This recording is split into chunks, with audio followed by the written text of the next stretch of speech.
IVR का गुंडा Lenskart, जिसके सामने ना तो टाटा जी के टाइटन आई प्लस और रिलायंस के विजन एक्सप्रेस की चलती है।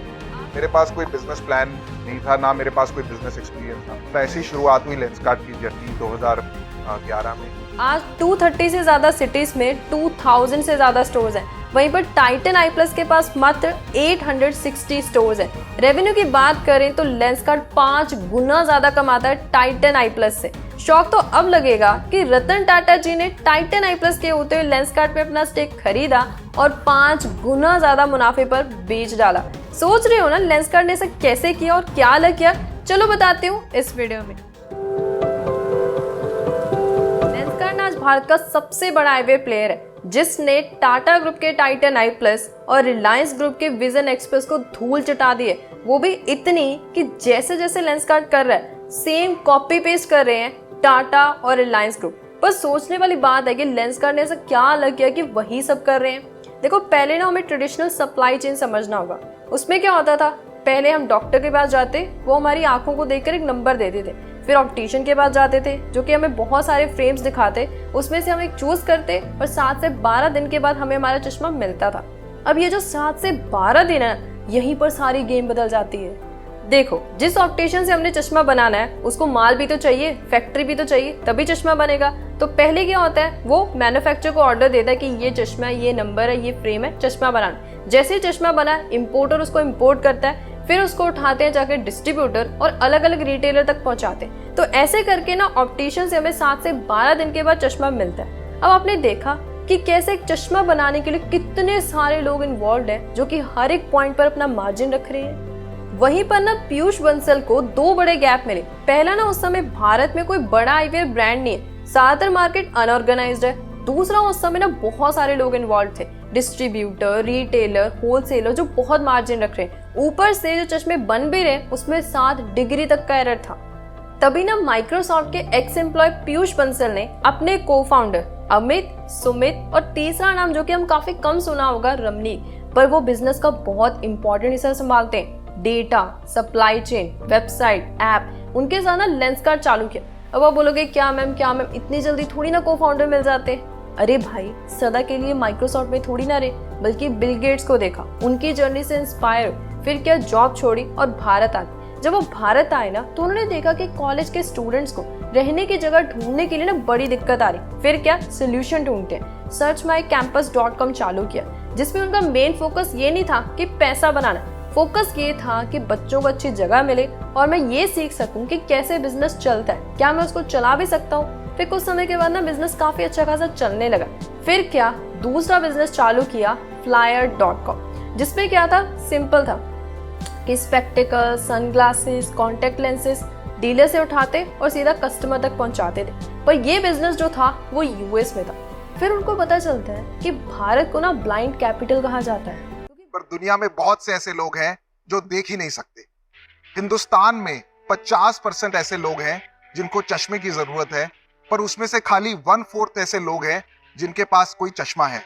क्योंकि भारत में आज भी लोगों में ना थोड़ी बहुत कई बार आंखों की प्रॉब्लम होती है, जो कि हम टाइम पर नहीं दिखाते, जिसकी वजह से वो कुछ समय के बाद बहुत बड़ी हो जाती है। इसलिए अब जो भी कुछ करना है भारत में करना है और भारत के लोगों के लिए करना है। फिर क्या, अपने दोस्त को फोन लगाए, अमित को, कि चल आईवेयर मार्केट में ना रिसर्च करते हैं, जो भी बड़ी प्रॉब्लम है उसको ढूंढते हैं। फिर जैसे हमने पहले बात की थी, 2 प्रॉब्लम। पहला, कोई बड़ा ब्रांड नहीं है जो कि अच्छी क्वालिटी के साथ साथ सस्ते प्राइसेस में बेचे। दूसरा, एरर फ्री नहीं है। फिर क्या, इसके 5 सोल्यूशन निकालकर लेंसकार्ट चालू किया। पहला, आई टेस्ट। ग्राहक 1 बार आए, 2 बार आए, 3 बार आए, चाहे 4 बार आए, फ्री में इन स्टोर आई चेकअप करवा सकता है। यहाँ पर नहीं आना, घर पर बुलाना, वो भी हो जाएगा मात्र 99 रुपीज में।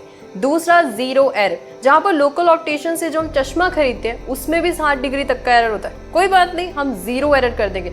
सारा काम ऑटोमेटिक और रोबोटिक मशीन्स के थ्रू होता है, वही लेंस को कट करते और फिक्स करते। अब एरर भी 0 हो गया।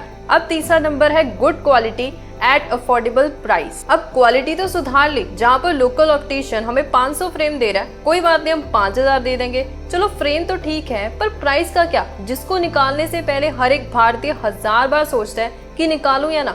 यहाँ पर भी ना उनको बड़ा गैप मिला कि ना भारत में प्राइस रेंज के अकॉर्डिंग 2 तरीके के चश्मे बिकते हैं। एक जो ठीक ठाक क्वालिटी के हैं, सस्ते हैं, एक जिनकी जितनी ज्यादा क्वालिटी अच्छी होगी वो उतनी ही ज्यादा महंगे है। कोई ना मिड रेंज सेगमेंट में नहीं बेच रहा था, उसको पकड़ा और पैसा वसूली कैसा करते हैं वो हम पीयूष बंसल से सीख सकते हैं। उन्होंने पता क्या किया, पहले जो flyer.com बनाया था उसमें सीधा माल डीलर से कस्टमर तक, अब लेंसकार्ट में सीधा माल मैन्युफैक्चरर से कस्टमर तक, जिससे सारे इंटरमीडिएटर्स खत्म करके मार्जिन खुद रख लिया। चौथा, वर्चुअल ट्रायल। कपड़ा भी ना हम 4 बार ट्राई करने के बाद लेते हैं, ये तो बात भी चश्मे की हो रही है, वो भी ऑनलाइन। इसका भी एक अच्छा सोल्यूशन ढूंढा, वर्चुअल ट्रायल। एक एक करके ट्राई करो, जो नहीं पसंद में आया वापस करना वो भी हो जाएगा, 14 दिन में रिटर्न करके रिफंड ले लो। 5वां, रैपिड डिलीवरी। पहले क्या होता था, जब हमें चश्मा लेना था उसके लिए हमें 7 से 12 दिन का इंतजार करना पड़ता था। अब ऑर्डर करो, 72 आवर्स में चश्मा आपके घर।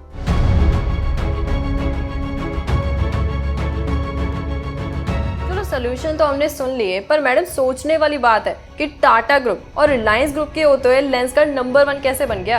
देखो, टाइटन आई प्लस 2007 से 900 से ज्यादा उनके पास स्टोर्स ही हैं, 687 करोड़ का रेवेन्यू और मुनाफा पता है 98 करोड़ का। वहीं पर भाई साहब लेंसकार्ट के पास 1500 से ज्यादा स्टोर्स, 3870 करोड़ का रेवेन्यू और मुनाफा पता है 260 करोड़ का। ये कैसे हो गया?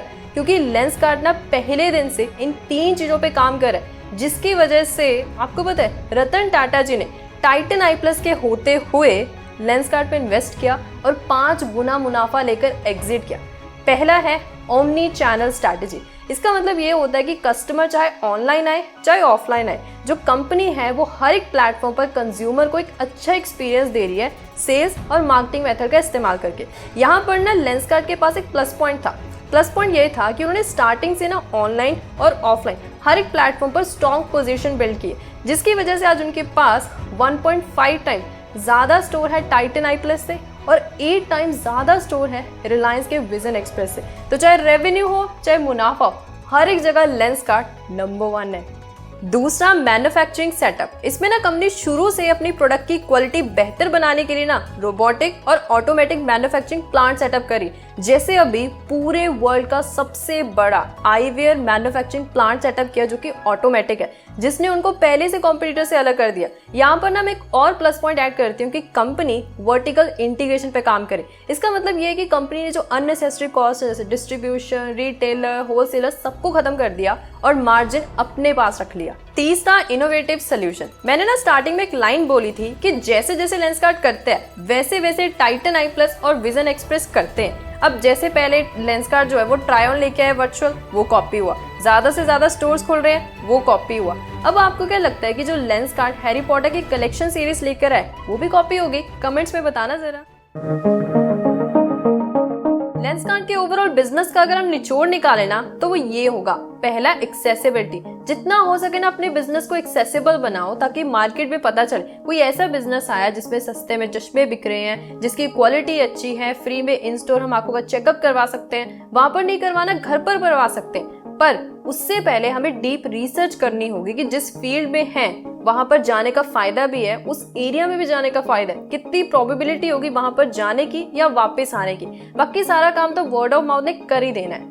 दूसरा, पर्सनल ब्रांडिंग। आजकल ना ब्रांड्स मार्केटिंग से नहीं बल्कि पर्सनल ब्रांडिंग से चलते हैं। अब खुद सोचो कि हम शार्क टैंक से पहले पीयूष बंसल को कितना जानते थे, कितना लेंसकार्ट के बारे में जानते थे। After shark tank Piyush Bansal ने हमारे अंदर एक ऐसी परसेप्शन, एक ऐसा ट्रस्ट बिल्ड किया, जिसकी वजह से आज लेंसकार्ट मतलब पीयूष बंसल मतलब Lenskart. So work on that. तीसरा, कस्टमर सेंट्रिक। आपको हर एक इंसान बोलेगा कि मार्केट में गैप ढूंढो, बिजनेस बन जाएगा। नहीं, ऐसा टाइम टू टाइम हुआ है, मार्केट में गैप पकड़ा गया है, बिजनेस बना है। पर अगर तुम्हें लंबे समय तक टिकना है तो सबसे पहले तुम्हें समझना होगा कस्टमर्स को, कस्टमर्स के साथ डीप कनेक्शन बनाने होंगे। इसलिए लॉरिस ने लाइन बोली थी, our greatest asset is the customer, so treat your each customer as if they are the only one। I hope ये लर्निंग्स आपके काफी काम आएंगी। तो आज इस वीडियो में इतना ही। सोर्सेज का लिंक आप सब लोगों को डिस्क्रिप्शन बॉक्स में मिल जाएगा। Till then thank you, bye bye.